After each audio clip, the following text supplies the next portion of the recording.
सभी लोगों को प्रणाम। पहला जय श्री राम में आज आगे ये कथा कहूँगी। इसमें नारायणतक जो रावण का पुत्र था उसके जन्म की कथा चल रही है। तो भगवान की कृपा से उसी समय वहाँ दधिवल नामक वानर आया।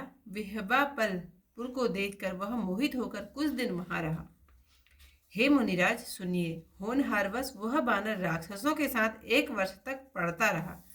एक बार गुरु ने क्रोध करके कहा, रे मूर्ख, तू अपने गुरु भाई को मारने वाला होगा। बिना अपराध के गुरु का शाप सुनकर दधिवल विदा मांगकर अभिमान सहित वहां से चला गया। मार्ग में उसे देवर्षि नारद जी मिले। सुग्रीव पुत्र ने प्रेम सहित उनके चरण पकड़े। उसे देखकर मुनि ने आशीर्वाद देकर पूछा, दधिवल, इस समय किस काम से कहाँ गए थे? तब दधिवल ने मुनि को नारायणतकपुर का ऐश्वर्य सुनाया। राक्षस की अधिक संपत्ति सुनकर नारद जी हृदय में विचारने लगे। एक क्षण विचार कर मुनि ने बारंबार भगवान का स्मरण किया। दधिवल से नारद जी बोले, हे तात, मन लगाकर सुनो। जो शरीर पाकर भगवान के भक्त नहीं हुए उनके जन्म जगत में वृथा हो गए। हे तात, यह विचार कर राम जी को भजो। मुनि की बात सुनकर दधिवल को ज्ञान उत्पन्न हुआ। तब वह ऋषि के चरणों को स्पर्श करके और आशीर्वाद पाकर प्रसन्न होता हुआ चला। शीघ्र ही वह वानर वहां पहुंचा जहां सागर के बीच में सुंदर पर्वत था। धवलगिरी नामक मनोहर पर्वत को देखकर कपि श्रेष्ठ मन में बड़ा प्रसन्न हुआ। श्री शिव पार्वती तथा रघुनाथ जी का स्मरण करके वह मन में प्रसन्न होकर वहां रहने लगा। नारद जी उसे उपदेश देकर ब्रह्मलोक को चले गए। उधर रावण पुत्र नारायणतक विद्या पाकर जहां तहां लड़ाई करने लगा। रावण का दूत वहां आया और सभा को देखकर विशेष चकित हुआ। एक पहर दिन बीतने पर अवसर पाकर उसने नारायणतुक को शीश नवाया। चरणों में शीश नवाकर रावण की पत्रिका दी और प्रसन्न होकर उसकी कुशल पूछी। नारायणतक ने अपनी कुशल कहकर रावण की कुशल पूछी। दूत ने सावधान होकर लंकागढ़ के समाचार वर्णन किए। तब उसने कहा कि घमासान नगाड़े बजाओ और चारों प्रकार की सेना सजाओ। मैं पिता के दूत के साथ जन्मभूमि को जाना चाहता हूँ। राजा नारायणतक की आज्ञा पाकर राक्षस अपने साथ सजाने लगे। सुंदर घोड़े, हाथी, ऊंट, रथ, खच्चर और आकाश विमान तथा नाना प्रकार के अस्त्र शस्त्र हाथों में लिए राक्षसों की सेना बखानी नहीं जाती। उन्होंने इकट्ठे होकर सब साज सजाकर प्रसन्न होकर अनेक नगाड़े बजाए। स्वामी का जाना निश्चय जानकर उसकी स्त्री बिंदुमती ने अपने मन में विचारा कि श्री राम जी का विरोध करने में इनका भला नहीं है। अब मैं भी स्वामी के साथ चलूं। सुंदर अंगों में वस्त्राभूषण सजाकर उसने पति के चरण पकड़ विनय की कि हे प्राणनाथ, सास ससुर के दर्शनों के लिए मैं भी आपके साथ चलूंगी। रावण पुत्र ने पत्नी की बात सुनकर हृदय में अत्यंत सुख माना और कहा, सब संकोच छोड़कर सखियों सहित प्रसन्न होकर हमारे साथ चलो। इस प्रकार नारायणतक तुरंत ही अपने दल सहित लंका के निकट आया। हे ज्ञानी मुनि, जब 40 कोस दल रह गया तब जो कुछ हुआ सो सुनो। वहां लक्ष्मीपति कृपालु श्री रामचंद्र जी ने काले बादल के समान सेना को आती देखा। यद्यपि प्रभु सर्वज्ञ हैं, नीति का पालन करने के लिए वे मंत्रियों को बुलाकर बोले, हे सखा, दक्षिण की ओर देखो, बहुत से बादल गरजते हुए आ रहे हैं। हे उमा, श्री रघुनाथ जी अंतर्यामी है, किंतु यह बात कौतुक के हेतु स्वामी ने पूछी है। श्री राम के वचन सुनकर विभीषण हंसकर प्रभु के चरण पकड़कर बोले, हे स्वामी, यह बादलों का नहीं वरन राक्षसों का राजा नारायणतक है। हे गोसाई, यह बिहबाबलपुर में रहता है, इसे रावण ने बुला भेजा है। वह धूम्रकेतु दूत के साथ अत्यंत कोलाहल और उच्च शब्द करता हुआ आता है। हे प्रभु, उनके साथ अनेक गुणी भी हैं और जो गाते और नगाड़े बजाते हैं। वे दुष्ट चतुरंगिनी सेना, हाथी, घोड़े, रथ और पैदल यदि चारों दिशाओं में फिरते हैं। उधर नारायणतक सेना सहित रावण के महल को गया। रावण पुत्र से पुलकित होकर मिला और कुशल पूछकर बड़ी प्रसन्नता से बैठाया। नारायणतक की सेना ऐश्वर्य को देखकर मूर्ख रावण ने सब सोच भुला दिया। जिस प्रकार से जगत जननी जानकी को वह हर लाया था, वह वृतांत आरंभ से सुनाया। कुंभकर्ण, मेघनाद और अहिरावण का वध कहते हुए व्याकुल हो गया।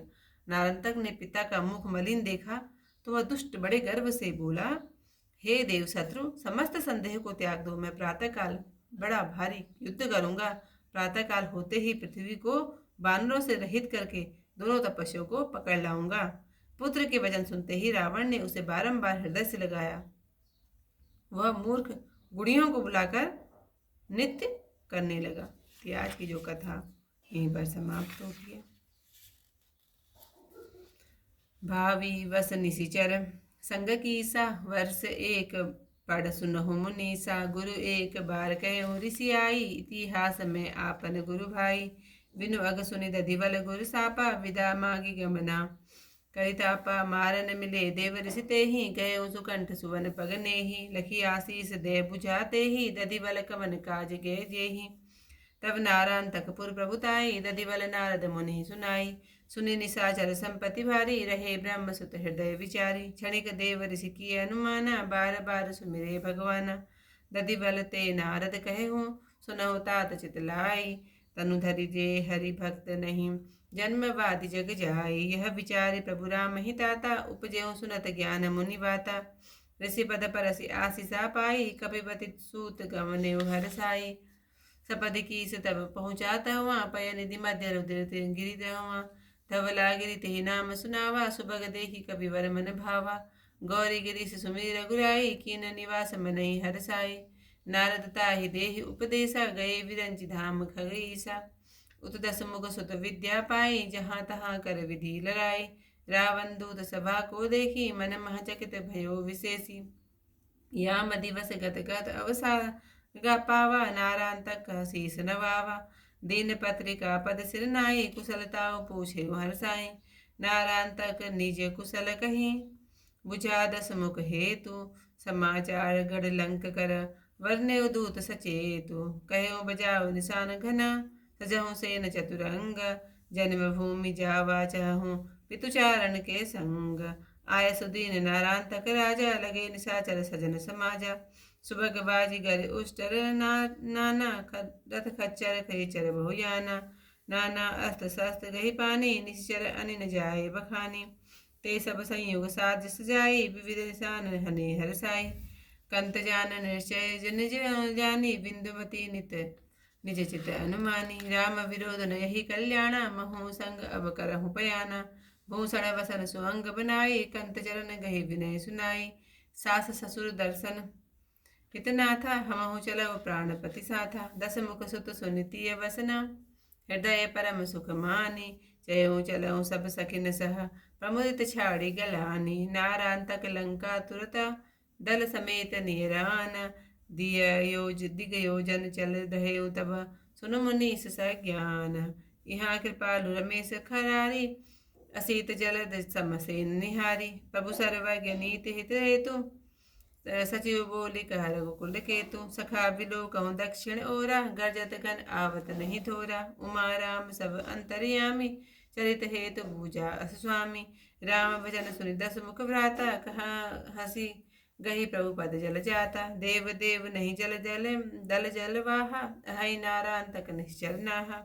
बेहबाबलपुर बसत गुसाई पठवा दे दस कम बुलाई। आवत धूम्र केतु सरंगा करत कुलाहल नाद उतंगा। तेहि संग गुणि अनेक प्रभु गावत हनत निशान।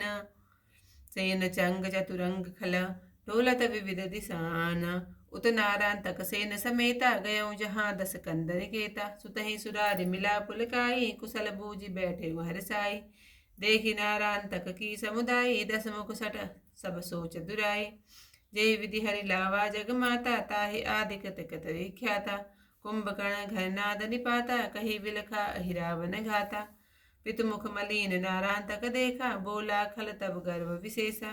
तजहु सकल संशय विबुधारी करियऊँ प्रात समर अति भारी।